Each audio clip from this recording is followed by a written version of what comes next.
Through 1 mile, 4:35 on the clock. Katabi, despite that injured foot, is going like a train. Yes, that's a crisp first mile. Very crisp first mile. And he has a lead of 10 seconds over Paulo Catarino there in the yellow vest. And just in front of Catarino, Kip Kosgei of Kenya. And on the left of our screen here in green, number 41, Belhaj of Algeria. Oh, and wow! The pack behind that, or quite a long way behind. And number 33 is Peter Climbs. You can see him there in the blue vest with the chap with the moustache. He's the one of the twins who featured early in the race, Ian, in the first couple of stages, but hadn't really done much since. No, they said they'd had problems with their legs and they weren't used to running at this fast pace every day. They said they trained a lot slower than this sort of tempo, so they were sort of taking hard days and easy days. But I think they'd be taking more easy days than hard ones just lately. Can you tell the difference between them? Start for today's stage. That means they're not racing for the first mile and a quarter. When the red and white checkered flag goes in, they'll really start to move. A nice easy jog to get themselves warmed up. Well, it's a nice easy jog for them. For you and I, it would still be very, very quick. And Dave Mansbridge and Dave Jackson of Telford made sure they took advantage of their controlled start. Having a quick look at the times, I think they were doing the crossword. And of course they have those very special glasses to help them run quicker. Now Kip Kosgei isn't taking any chances. Get behind him today and he might actually shoot you, not punch you. Stage 20, and there's sunshine today here in the capital. It's 9 laps of a circuit that measures a fraction over 1.1. At the close they will have run 10 miles. Add that to what they've covered already and it's close on 250 and 250 miles of competitive racing. Well, I'm joined by my fellow commentators, Ian Stewart and Tom McNabb. Tom, your observations of the concept of the Great Race? Well, I think it's a unique concept and it's a unique race and it's brought out a special kind of runner, Ray. We're seeing a kind of runner here who has special qualities, not just good at 10,000 metres or good at marathon running, but the ability to run 5-minute miles day in, day out, over the most appalling country, sometimes hills and dales. It's been a terrific concept and some terrific athletes have arisen from it. And every day we've been excited and the athletes have been excited. Oh yes, there's been no difficulty being excited because it's been a race every day. There were people who thought it would simply be a lot of guys plodding out about 5 minutes, 15, 5 minutes, 20 miles. Nothing of the sort. These guys are really raced eyeballs out every day for 3 weeks. It's been absolutely terrific. Ian, your observations of the quality of performance we've seen? The quality of performance has been absolutely world class. It's been outstanding. Almost every day the times on some of these events would have got you in the first 3 in almost any world-class road race anywhere across the world, and these guys have done this day in and day out, and I'm sure today will be no exception. I think today will be a real cracker. You set a demanding course? Yes, I mean it was a very demanding course, and quite frankly some of the times they've run across it have quite amazed me. I'm quite staggered by it. And the word from the athletes' tent is that they'll be flying today. There's glory to go for. A lot of athletes can make a name for themselves. And of course, there's the overall standings still to be confirmed. Well, the athletes are down at the start. Join us again in a few moments. Welcome back.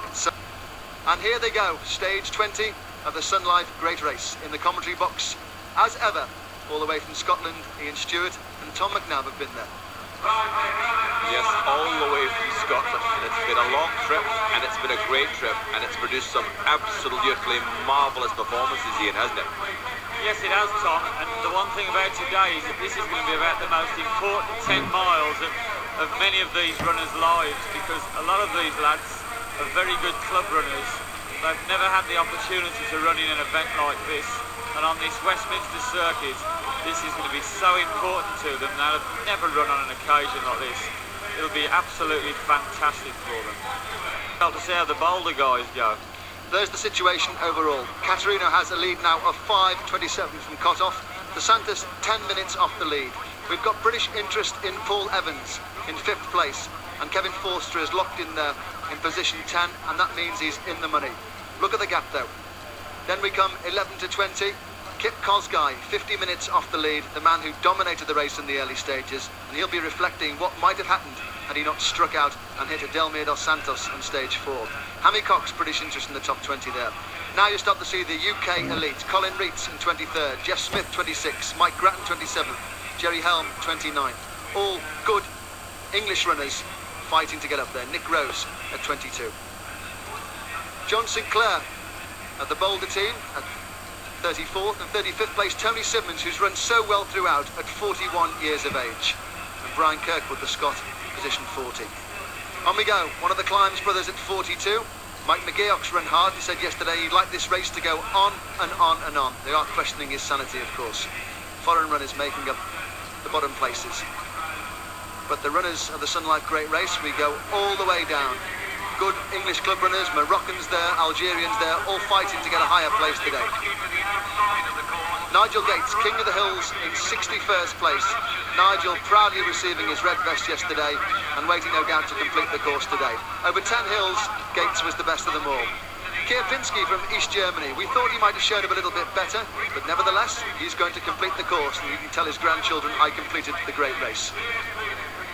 Good English club runners again, 75 to 80. These guys have battled day in and day out, and they'll go back too and tell all their colleagues they made it. And there they go, 81 and 82. Keith Green and Martin Judge.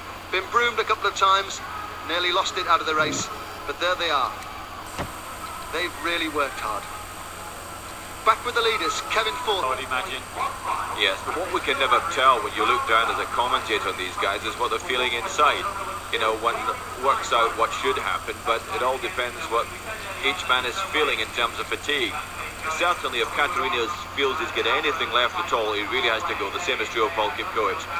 I'm not sure about Sinclair. We've never actually seen him in a big finish, have we? No, we haven't. But the one big thing about distance running is that when you get to this stage in the race, if you're feeling good, you really haven't done the job correctly, because by this time of the race, you want to be feeling bad. Because if you're feeling bad, there's a good chance so is everybody else. And that's a fact. Because, you know, I can always remember reading the book on the famous runner Ron Clark. And Dos Santos is there too. But Dos Santos has really made the big hit. But they're about 5 meters to the side of each other, and they're really digging in. It's a sprint finish. Evans is coming back at him, Tom.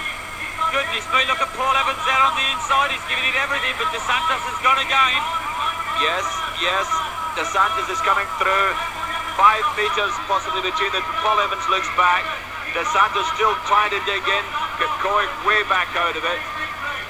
And it is Delmir Dos Santos.